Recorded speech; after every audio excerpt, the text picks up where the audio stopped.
Good day and welcome to the Moscow Telecommunication Seminar. Our today's speaker is Periklis Chatzimisios. Periklis Chatzimisios serves as professor in the International Hellenic University in Greece. Moreover, he is a research professor in the University of New Mexico. He is also a visiting fellow in Bournemouth University in the UK. Dr. Chatzimisios has been involved in a big number of IEEE standardization and other activities. Today, he will share with us his huge experience and tell us about 5G communications for V2X and autonomous driving. Periklis, the floor is yours. Thank you very much. Happy New Year to everyone. I hope that you are doing fine. It's really a great pleasure to talk to the Moscow Telecommunications Seminar. I think it's really very successful, and I'm really thinking to actually create a similar event in Thessaloniki in Greece with talks, invited talks, and it's really a good opportunity, a great opportunity, I would say, to share some ideas and of course to have nice discussion and why not collaboration. So thank you, Evgeny. Thank you everyone for attending. The topic for today is 5G communications for vehicle to everything and autonomous driving. So let me go quickly through them. I have quite many slides, but some of them I will speak a few seconds. In some of them I will stay. So since Evgeny was has kindly introduced me, I will not share any other information apart from the fact that I'm serving in several boards of IEEE Communication Society, and some of them are related with standardization. You will understand why later on. So let me move. So these are the contents of the talk, starting from a short introduction to 5G and Internet of Things. I will talk about some use cases for vehicle to everything. Then I will move quickly to autonomous vehicles and driving. We'll discuss also some standardization activities for V2X. And I will talk a little bit in the end of my presentation about our project that will start actually in the next month. So without sharing any details, because I'm pretty sure that all of us were aware of the several verticals that 5G and Internet of Things we can see some of them here. So we'll focus on the connected cars. We will not talk about the other verticals, but as you can understand, each one of these verticals it creates a lot of opportunities for us to discuss issues related to 5G. So Internet of Things is everywhere. Again, it's really obvious now. Some years ago, it was not. Sharing information, communication protocols have a vital role here, a very significant role in sharing information. And of course, Internet of Things is everywhere since the devices are becoming, it's much easier to buy them. They have become smaller, so almost everyone has a lot of devices that have IoT capabilities. Now, if we go to 5G and some existing and future use cases, we will see again that one of them is autonomous vehicles, object tracking, etc.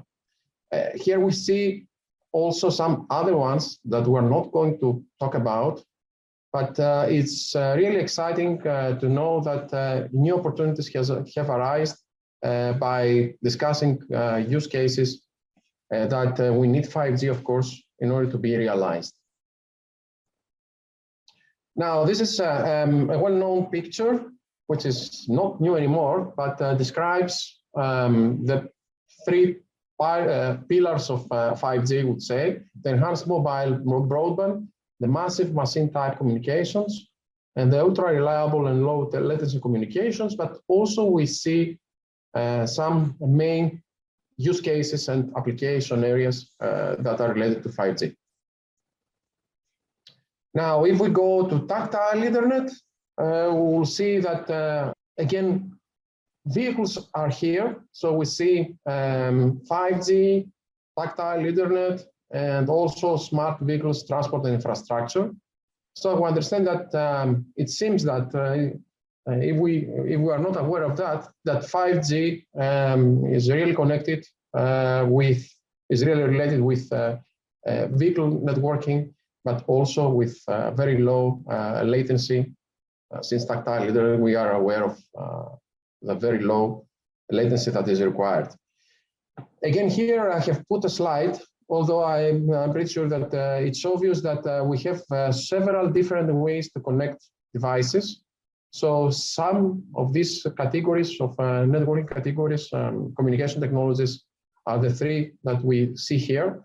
But it seems, of course, that vehicular networking will not touch areas like short-range multi-hop, not exactly, but the other two, it seems that we'll discuss the cellular and the 802.11 protocols. But this is an overview of what Internet of Things communication protocols are related to. Now, the 5G requirements, as we know, touch a lot of different performance metrics. So it's not only faster, higher data rates, but also performance requirements that have to do with reliability and delay. We see also energy consumption, which in vehicles it's not a major issue. But we see also density of networks that is really important. Now, starting to realizing why we actually talk about vehicular networks and communications, we are aware that we know that a lot of people are really concentrated, and that means vehicles as well in big cities. So we have a lot of accidents happening as well, apart from the congestion that we are all experiencing. I visited Moscow several times. There is traffic there, but also there is a lot of traffic in even smaller cities. And that actually makes sense for us to consider if there is any other way to how we can use, for example, technology, and in particular 5G and Internet of Things, in order to make our life easier. Now, I will skip some of the slides because eventually we'll run out of time, but we really understand that advanced sensing, communication, and computing technologies should be eventually integrated in all vehicles in order to improve all the statistics that have to do with road safety. And at least in Greece, this is a major issue. We have a lot of people getting killed because of road accidents. And I think that this is unfortunately a reality in many parts of the world. So, of course, apart from saving lives, we also consider autonomous driving, which is really supposed to be the trend for the next years. Let's see how easy and how soon will be realized. Now, this is an introductory slide for to the term vehicle to everything. So we see here different ways for a vehicle to be connected to another entity. So apart from the V2V, which is the vehicle to vehicle that we know, we have a lot of other options, possibilities. For example, vehicle to pedestrian, vehicle to grid, and very important also vehicle to infrastructure. So we'll discuss some of them implicitly in the next slides. Here there is this slide shows us around the year that we start really doing research about these different ways of communication. And of course, what is the vision here? The vision is to have all these entities connected eventually in order to enhance our everyday life. So we see some more particular examples here of what is expected to happen in a few years. In some cases, it's already happening, but not as much as we would like. Now, quickly some definitions here.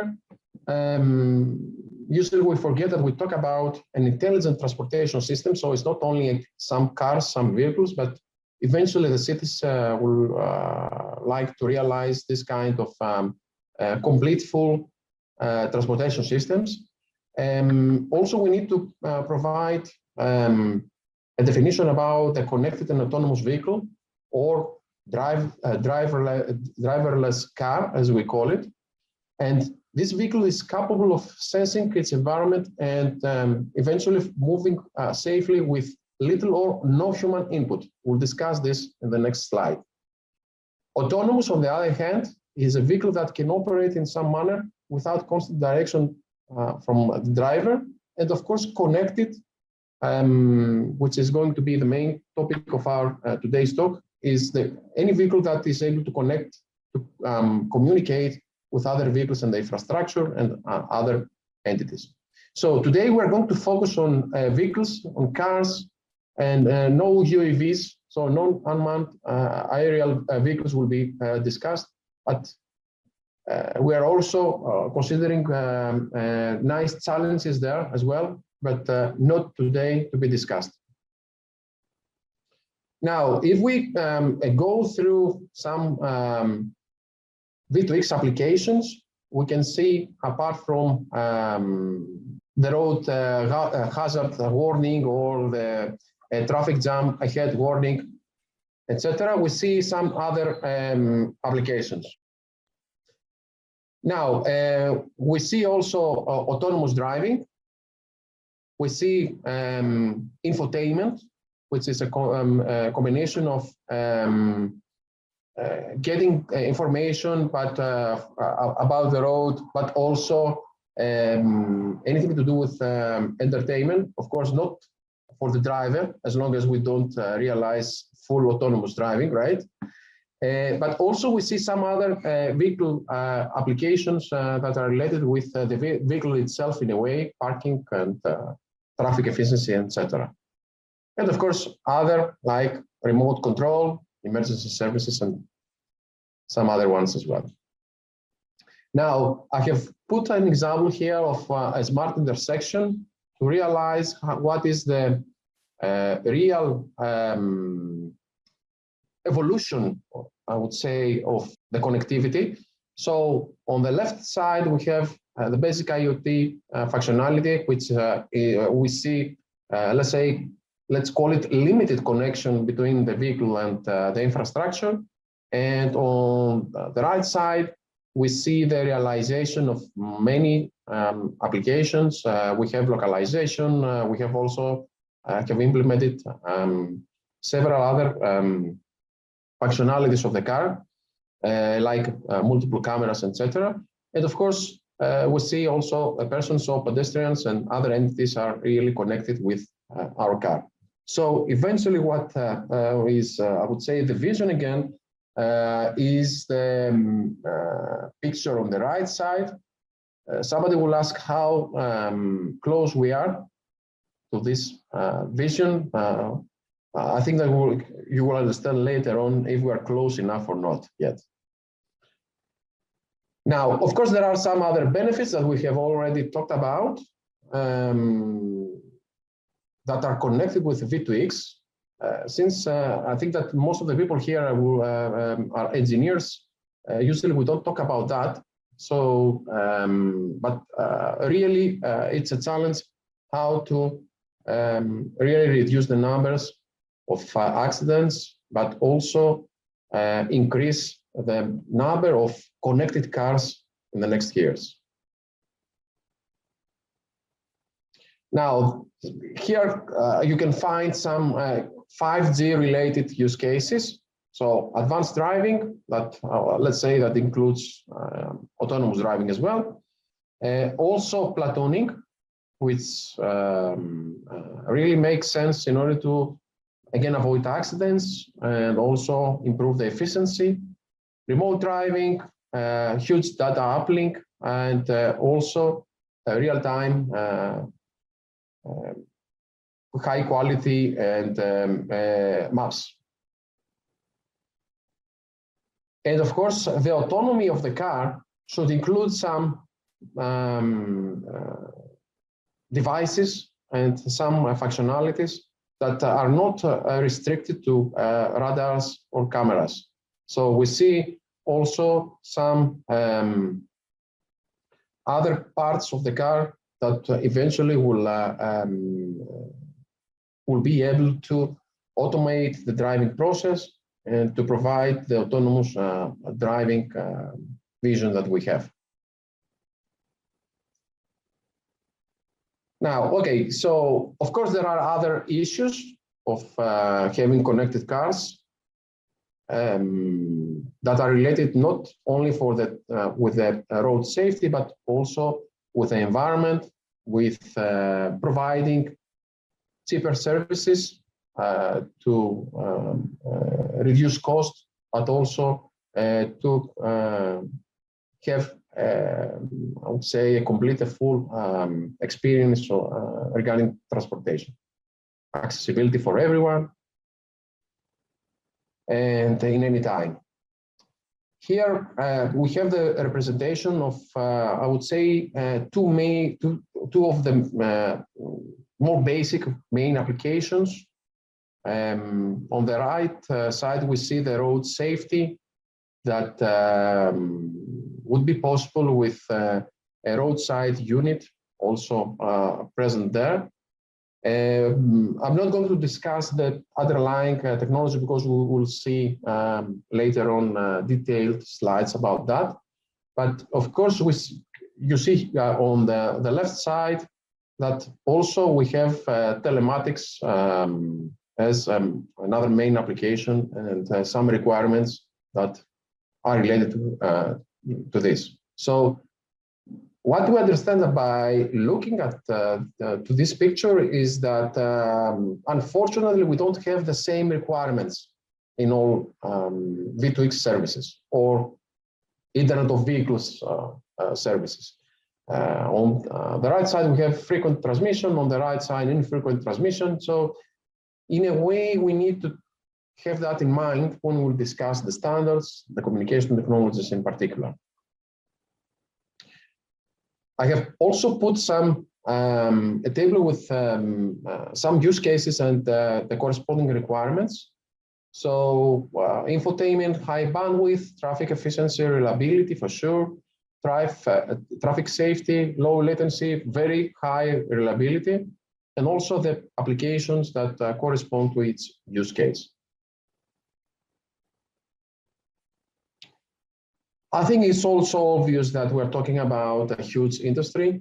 The automotive industry is an industry that creates a lot of revenue. So, but also we can see here some other companies that have nothing to do with the automotive. Actually, this is something that we think in the beginning, but soon we realize that this is not the case because we are talking about computing technologies, communication technologies, all together to realize the automotive vision. Now, since we talked about a little bit for autonomy, these are the 6 layers or the 5 layers if we don't consider the layer on the left side, which does not have any automation in the car, in the vehicle. These are the 5 layers, let's say, from starting from the driver assistance to the full automation, which is eventually the vision. And this is something that usually, this is a question that I receive, when it would be possible to go to level 5. Let me be honest that we really don't know yet, since it's not only just to have some cars, some vehicles that will be available for a few people, but when we talk about autonomous driving, we talk about the time period that we'll be able to have this all over the society, and not only for a few people to be able to buy them. So these are the levels, and in one of the next slides, we'll also relate these levels with the standards. Here we also see how the levels of autonomous driving, each level, what kind of possibilities of options provides. So if we go to the full automation, which is level 5, driving control, even if drivers cannot react immediately. So in a way, we let our lives to the vehicle without paying any attention. This is level 5. On the other side, on level 1, and I would say on level 2 as well, we have already some implementations. In many cars, we actually using driving assistance in many ways. So I would say that we're trying to move to level 3 to level 4, and hoping that we'll reach them in the next few years. So what is the journey to reach the autonomous driving? Connected, automated, high automated, and then eventually autonomous. So we have many, I would say many brands and many cars, many models that they are already connected. They are implementing some communication protocols in order to be connected.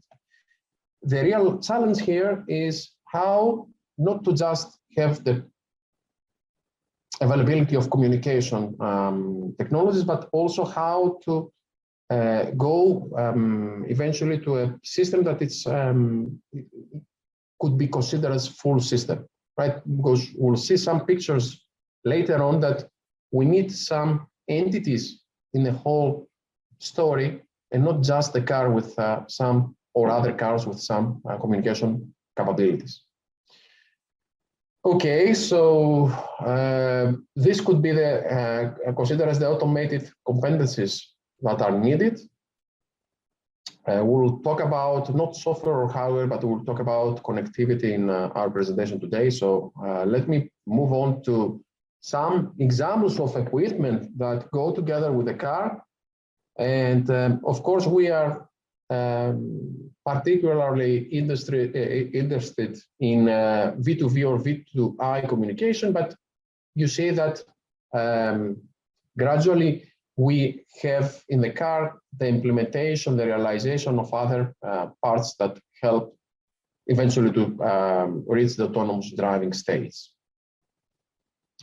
Now, what are the requirements? We understand that we're talking about a very dynamic environment when we talk about vehicles, and all this could be considered as we'll probably discuss them in the last slide, one of the last slides for today, but you can understand easily that this could be considered the real challenges for the future, for the present and the future. We see security and privacy, but also we see some other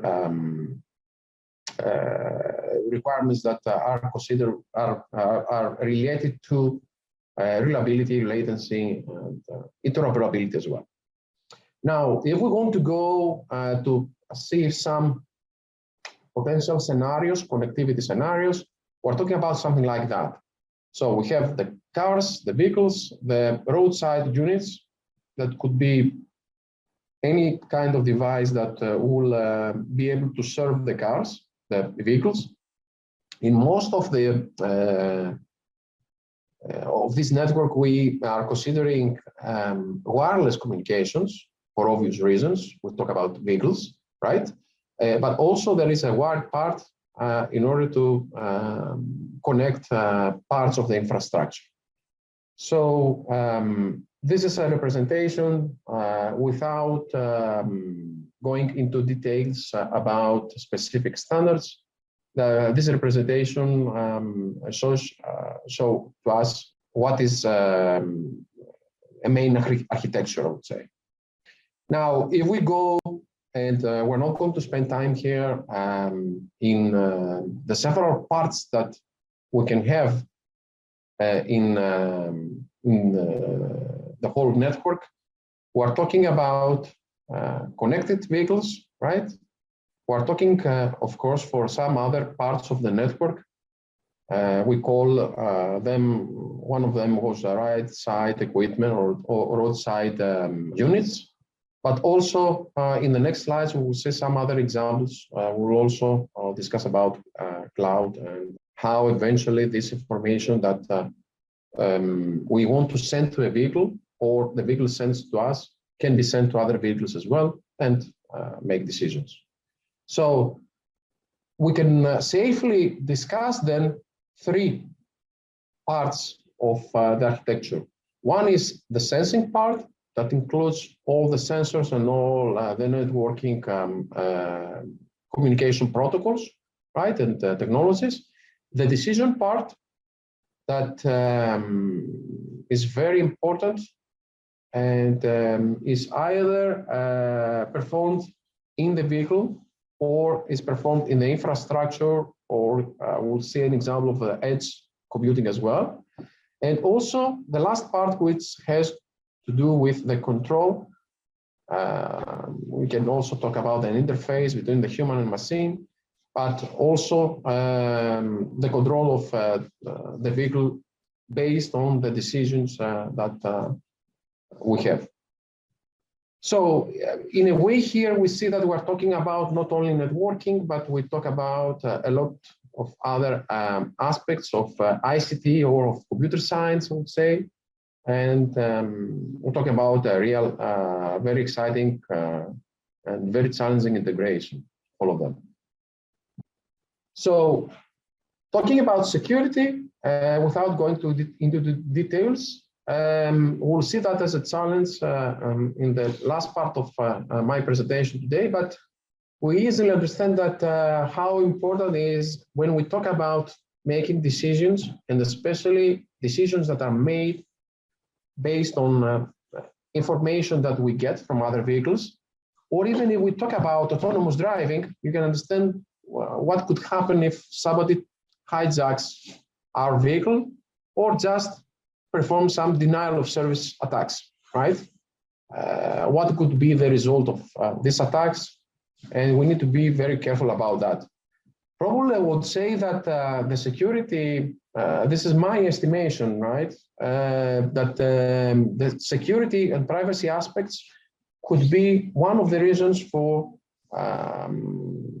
not the great deployment of all these services in the next years. If we don't solve these issues of security, then we are really in risk, and some of the risks could be viewed here, right? So we need to be very careful about that. AI is another hot topic, especially in the last 2 or 3 years in communications.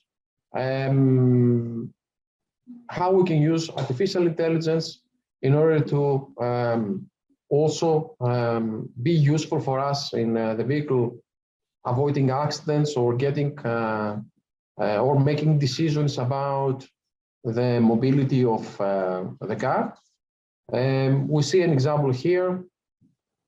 Of course, you probably remember the discussion about what would happen if the vehicle cannot avoid an accident and has to make a decision of who will be the casualty, right? Who will eventually, unfortunately, will die, right? I remember, I think it was a decision between an old lady and a child, right? So, I mean, it's not only just processing the data, but also making, when we'll eventually talk about autonomous driving, when it will be the time that the vehicle will make decisions like being human, but faster and without any mistakes. Okay, we talked about that. Here I'm performing, I'm actually showing to us what would be the platooning case with an involvement of 5G and cloud services as well. So we have 5 vehicles that are moving without driver, and the driver exists only in the first vehicle, and the other 4 are following very closely to this, the first vehicle. And eventually we want to realize this kind of scenarios that will boost our efficiency. Now, this is a representation of what is happening when we have different communications, all the communication scenarios that we previously discussed, right? We have V2X, really it's V2X here, since we see the connectivity to the infrastructure, to other vehicles, to the network, but also to human beings that are considered as the most vulnerable road users, and of course motorcycles as well. So this could be the basic concept of our discussion. And if we move to one of these technologies that will standardization standards that we'll talk about later, we see how we can actually have real technologies, like we see here the use of long-term evolution and 5G. In some other parts of the network, we see NB-IoT, which, if you remember, is not providing, could not provide the same services to us, since we are talking about totally different priorities, right? I mean, when you want to find a parking space, then it's not something that you need latency of milliseconds. Also here we see some other parts of the network that we didn't detail earlier, like the edge cloud and the backend. We'll talk about edge towards the end. And also we can see the local sensors that exist in every vehicle. They gather information, and this information is being sent to other vehicles on the infrastructure. Now, moving to standards, in the next slides, we'll talk about some of these technologies. Let's say that we have 2 different families. One is very well known, which is the IEEE 82.11p, which is a mature technology. In the States, it's called dedicated short-range communication. And also, we'll discuss briefly about the evolution of this, which is .11bd. Now, also, we'll discuss briefly the cellular V2X, which is the attempt of standardizing vehicle communications by 3GPP. And also we see in this slide what is the evolution from regarding the releases. So this is a representation of the evolution that is expected, but also is related, this evolution, to the standards themselves. So here we don't actually have the .11bd, which is still a debate if can be really serve autonomous driving. But we have the other 2, the .11p, but also the 3GPP approach. So let's say that we are actually now on the short range case, and we're trying to go towards the longer range and reliability, and of course eventually the very high throughput reliability and very low latency. In a way now, what we consider is in most scenarios the V2V and the V2I. On the other hand, what we want to go eventually is really a V2X approach. Okay, here we have the also the relationship between the levels of autonomy and the time frame and also the standards that we have. These are the main standardization bodies, the standards development organizations that produce standards about V2X. So we already discussed briefly IEEE and 3GPP, but there are honestly there are many of them, but also organizations that are discussing, not necessarily developing, but discussing standardization approaches. So there are, if anybody is interested in going through not just IEEE and 3GPP, I think it's worth it to check what else exists in standardization and the specifications. Now, as we said, one of the published and mature standard is the .11p, and also the 1609 family that, as you can see, involves all the issues that could be of discussion in a full transportation system, right? So we see security services, but also some of them detailing the architecture and the networking, etc. Now, about the DSRC, as we said, we're talking about a mature technology, and this is a major advantage of that. The products are already out, and there is an ecosystem already in place. This could be the protocol stack idea of the .11 approach. So we see what is happening in the low, but also on the other layers, and these are also connected with the application layer, like the safety or non-safety applications. And on the right side, we see the corresponding standards or family of standards that are related to its layer. Now, another approach is the LT V2X. So the first attempt of 3GPP. If you're familiar with LT and cellular approach, we see that the main player here, which is the vehicle, is connected with a closed roadside unit, and then we have the long-term evolution part, as we know. But also, it would be very interesting to actually see what are the next steps in standards, right? So, as we said, the .11p, the evolution is .11 BD. For LT V2X, we're talking actually about the cellular V2X, but the new radio V2X release 16 and hopefully 17.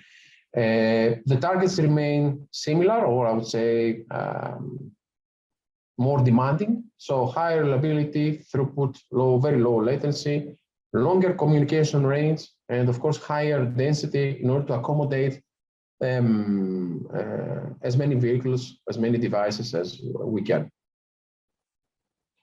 Now, this is a snapshot of what is happening in cellular V2X. We have also the representation of some, I would say, application layer or management functions. So we have the V2X traffic management, also services on the left side, and what are the possibilities of connectivity. Here we actually see the realization of more than one technology, right? On the left side, we see .11p, but also new radio approach, the 3GPP approaches as well. What I would like to mention here is that, and this is one of the challenges, that these technologies are not compatible. So although they are using the same frequencies, this is a major issue. Now, if we talk about a little bit about cellular V2X, these are the two communication links that are usually considered, the vehicle-to-network connectivity and vehicle-to-vehicle direct communication. So indirect and direct communication. Let me move. Okay, about the two transmission modes. The direct communication can, on the left side, we see a representation of what could happen, but on the network communication, the V2 network, the interface operates in a more traditional mobile broadband license spectrum. And if you remember, on the left side, we have the operation is independent of the cellular network, right? So this is a major difference between these two. Okay, the time frame, I'm not sure if this is the most updated one, but this is the time frame about the 3GPP approach that eventually, I don't know if 2022, this year, we'll have an update about that. Hoping to have it. Okay, let me move. This is another example of how a cellular approach could help. One of the major challenges is the non-line of sight sensing, which hopefully the cellular approach will help, but also any other incidents that we have, and we want to have a real-time response from the car or from the driver. Real-time, as you can understand, real-time response from a driver is not really the case, because the driver needs to be informed first and then take a decision. So it would be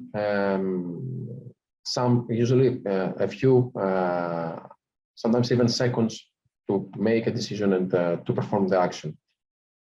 Now, the BD, again, as we said, apart from the longer range and the higher throughput, which are the main targets of the new standards, we have also the backwards compatibility that 802.11 always keeps as a major target. But also positioning services that could be realized. We're talking about a protocol that will use some of the enhancements of previous versions of .11, like N, AC, and AX. So both compatibility, but also much higher performance. I will not go into details about the use cases, although these two slides are taken from the 802.11 working group. I'm not sure if in 2022 we'll have a completed BD standard. Hopefully we do, but we need to see about that. But these are the main use cases that this new version will try to address. In Europe, we have in the European Commission, we have lately, actually two or 3 days ago, we had the announcement of a very big pillar of related to research and to train and to vehicle communications. So this discussion is really very important, because the plan is around many countries of Europe to have connectivity in main, in big roads. For example, in Greece, I don't know if you have ever visited Greece, but they will establish a really connected road between Athens and Thessaloniki. So they will try, and I think they will succeed to implement in main roads all these nice things that we're talking about as pilots. Now, I have also included some slides about the comparison between these two approaches, the .11p approach and the cellular V2X. So we see some of the main characteristics of that. As you can see in the roadmap there, there is no interoperability between them, but only between previous versions of the same SDO, right? .11 and CV2X and new radio will be compatible, but not with each other. This is another table that I thought that it would be nice to have a quick look. It describes the main parts of the main characteristics and what are the main differences between these two. Okay, let me go quickly to this, the next slides about the similarities. So yes, they are using more or less the same bands, depending on countries and continents. Yes, about security, they're using digital signatures and similar to the same ways. But as I said previously, there is no connection between the radios. Each radio is broadcasting the vehicle location information and the other status elements, but also, in the same time, listening to other radios. So this is something that is also interesting. Okay, about the spectrum, as I said, in different countries and continents, we have different spectrum allocated to this, which is always a pain about when we discuss the frequency issues. And this is actually the last slide about, before going to some details about our project, our research project, which is going to start next month. This is a summary of the challenges that we could spend hours here discussing. That probably will be the reasons, some of the reasons of delaying a full deployment of all these nice solutions, right? We have also, apart from the technical stuff, the technical reasons and challenges, we have also the development of new business models and opportunities for different stakeholders, which always is a very, it's a great challenge, and we need to have it, to keep it in mind. Now, moving to, okay, this is the last slide. As I promised, I will also provide a figure of what I was talking about, what I was discussing earlier about latency, but also how we can somehow solve it. So where the decision will be made about something, either in the car by using all the received information. Also, we have the realization of different edges. So we have the user edge, the radio edge. I would say between the core and the radio edge, we can also make decisions. And of course, on the left side, we have the cloud, which is, we can see there the data center that makes the decisions and stores the information. So the decision could be also made either in the vehicle, by the vehicle, or very close to a central switching office, for example, which is close to the vehicle. Now, the last part, I will be really fast here. The last part of my presentation today is related with a project that we are coordinating, and it's actually Marie Curie staff exchange. So is related to V2X technologies and applications. On the left side, we have some research tasks that we, the consortium, will try to master. We also consider, it's really nice to consider other communication protocols. So not only the IEEE or the 3GPP approach, We're going to try to also implement in some parts of the network LoRa, for example, or Sigfox or NB-IoT. If you remember, it was the slide about the different communication technologies that we have. So we'll try to also test and realize a multi-radio access technologies environment. The considered scenarios are these three: the vehicle-to-vehicle, vehicle-to-infrastructure, and vehicle-to-pedestrian. And the impact is all these. So apart from the research targets that we have, we also would like to enhance, we promised this, the potential and future career prospects of the staff members that are involved, but also to achieve transfer of knowledge between the partners and hopefully to develop new or to continue research collaborations between us.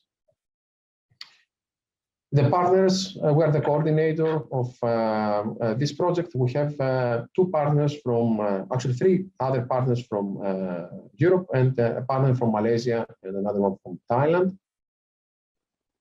The main objective is the proposal of smart mmWave multi-radio access technologies for Multihop V2X cellular communications. These are some of the approaches that we have promised to try. We'll have equipment as well, these two, at least two vehicles to test them. And this is the last slide for today, which is the campus in Thessaloniki, and I really would like to invite you to come to Greece if you haven't done already. I would like at this point to thank you for the opportunity to discuss technologies, but also the project that is going to start. And I'm really very happy to answer any question that we have. Many thanks. Thank you for your presentation. We have several questions in chat. Okay, I can see the question. So the first question is about how AI, artificial intelligence, will make the difference, right? Which metrics are used? First of all, yes, there are studies, but as you can understand, the AI, let's say the involvement of AI in V2X is rather new, I would say. You can find some papers the last 2 years, but not as many as will be coming in the next years. And there's another question: which metrics are used for analytics, and what are the typical performance gains from the V2X? Just a minute. Performance gains from the V2X in general, you mean?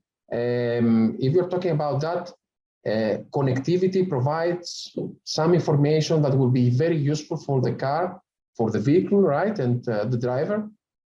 Even if we don't have autonomous driving, we are getting a lot of information from other cars or from the infrastructure. So, of course, the driver can process some of this information, but mainly what we actually have is that this information is used in many other ways, right? All the information that will be gathered can be processed in an intelligent way and eventually make decisions faster and more accurate. But also now the driver, without any external information, the only thing that can do is to somehow get information from eyes, ears, and some of the car, coming from the car. Nothing else. No other information from other vehicles. And this is a limitation, right? Now, let me go to the second one. Are there any studies that compare V2X communications and then driving with only sensors? Okay. Develop sensor-based autonomous vehicles. We use the roads, and then we could be clear investing money in this field. Okay. Yes, I think it's worth doing this, right? I mean, if you remember any discussion, any previous discussion in the previous years about any technology that was not was mature, but we didn't have applications that would make possible the investment. I think eventually they will actually have to invest on this because they will get their money back, right? I mean, I don't see anything that could stop. I would say delay, yes, but eventually we'll go there because it's not just being lazy. Is that when you invest on infrastructure, on ways to get this information, more information in the car, in the driver, in the vehicle, I think that eventually there will be applications that will worth it. Is long range a real needed feature? Is not better to have a local communication between cars and infrastructure that are close? Interference. Yes. Now, interference, yes, it's always, and this is why in the beginning I discussed a little bit of 5G and Internet of Things. We're considering the vision of having almost every car, every vehicle implementing this kind of communication. So we need to take into account that we're talking about hundreds of vehicles or even more, or devices, or devices that we want to actually receive and send information. So we need to be very careful. And one major challenge is the medium access control issues, right? So when you increase the range, yes, you have problems like this. But as I was describing in some of the slides, there are scenarios that you actually connect to infrastructure which is close to you. But have in mind also that some of the information is coming not from the infrastructure which is close to you, but you need to be connected to, or you need to receive information from other parts of the network. Also consider that perhaps infrastructure will not be possible to be developed everywhere, right? So this is a large investment, honestly. This is why I mentioned that the pilots about these European Commission projects would be, for example, in Greece, it would be only between the two biggest cities, Athens, the capital, and Thessaloniki. There will be no other pilot, not other implementation in any of the other roads. So in the first years, I would say that the network will be, the infrastructure that will be developed is not going to be great. It's not going to be everywhere. So you need also to consider technologies that can implement longer range. Okay? Okay, you mentioned some large in Greece. Okay. No, we are not going to have a large-scale testbed in Greece. Probably it's my mistake, but I said that I will have some tests, not as large-scale, because in order to make it a large-scale, you need a lot of devices and a lot of vehicles and a lot of moving devices. So we'll test specific things. Honestly, I'm not aware of huge, large-scale testbeds. I know that there are many, and I would say two kinds of testbeds can be found. One that are that belong to the automotive industry, the car manufacturers, but also some that have been deployed by during research projects. Right? I know that in Germany, in Italy, in UK, there are some testbeds. I'm not aware how much large scale they are. But I think that you can the ones that have been deployed during research projects, you probably can find them online, right? I mean, somehow you can track them. I'm not sure if you can use them, right? Probably you cannot use them since they have been deployed by research funding, and I'm not sure if they will be open to somehow test them. Okay, another question about the vehicle to pedestrian. Does this technology rely on the fact that it's a smartphone? Yeah, this could be the possibility, because in order to somehow track the pedestrian, or to have the communication between the pedestrian, the people, and the vehicles or the infrastructure, they need to somehow have a device being able to do that. And probably the best, apart from the infotainment, the information and the entertainment that a pedestrian can receive from the infrastructure, what we can see as an example is that some of the road accidents happen because the driver or the vehicle, the car, does not have good visibility behind corners, right? I mean, you cannot predict what is going to happen if a person will come on your way. But anything that could track the existence, the localizing the pedestrian, and if this information will be useful for the car, then this could be a potential use case. Do you expect that .11p and DB will converge, or only one of them will be used in the future? Okay, so reading in order to prepare the slides in the past and these days as well, I read that eventually the cellular V2X will be deployed everywhere, and will probably be only the one technology that will survive. I really am not sure, because especially for 8.11, many people in the past, I remember me finishing a PhD 15 years ago, or something more than this, but I was not sure if .11 will survive the next years, and it actually did. So I'm not sure if really if .11 BD will be the last standard for by 8.11 about cars. It seems that CV2X will not be the king in the next 5 or 10 years. This is my just estimation. Let's see about that.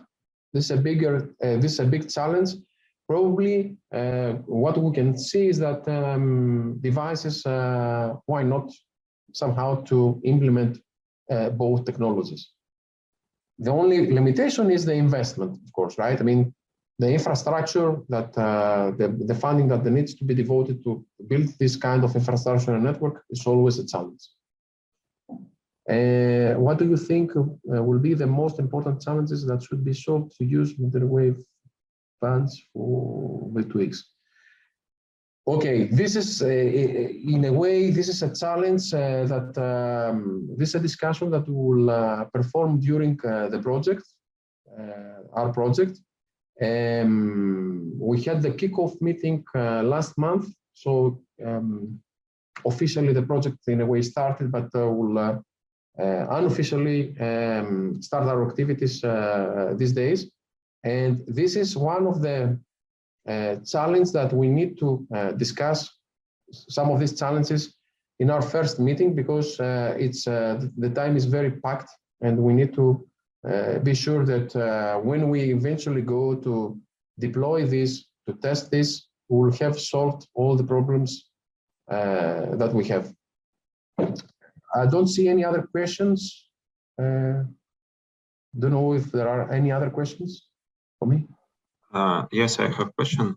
On one of your slides, you have shown the bands dedicated for V2X, and the bandwidth was quite narrow, something like 20 megahertz or something. Not only 20 megahertz. Some of them provide more than this. So my question is, Do you expect that the number of bands dedicated to V2X communications will increase? Yeah. Yeah. We cannot avoid this because, and I really don't know why they have devoted so narrow bands. But when we'll realize implementations, deployments in many areas and having a lot of devices, a lot of vehicles, I don't think that we can avoid using other frequencies as well. Otherwise, I mean, we cannot realize the technologies, right? So you are right. This is something that currently is not really discussed, but I don't think that we can avoid it. In fact, I believe that we can avoid if, as you said previously, cellular V2X wins the battle with .11 based technologies. I guess we can use licensed spectrum, and we do not need some dedicated spectrum. Yes, but I said also that I'm not expecting the winner to be announced in the next 5 years, right? So if we start seeing deployments, but also apart from deployments, if we actually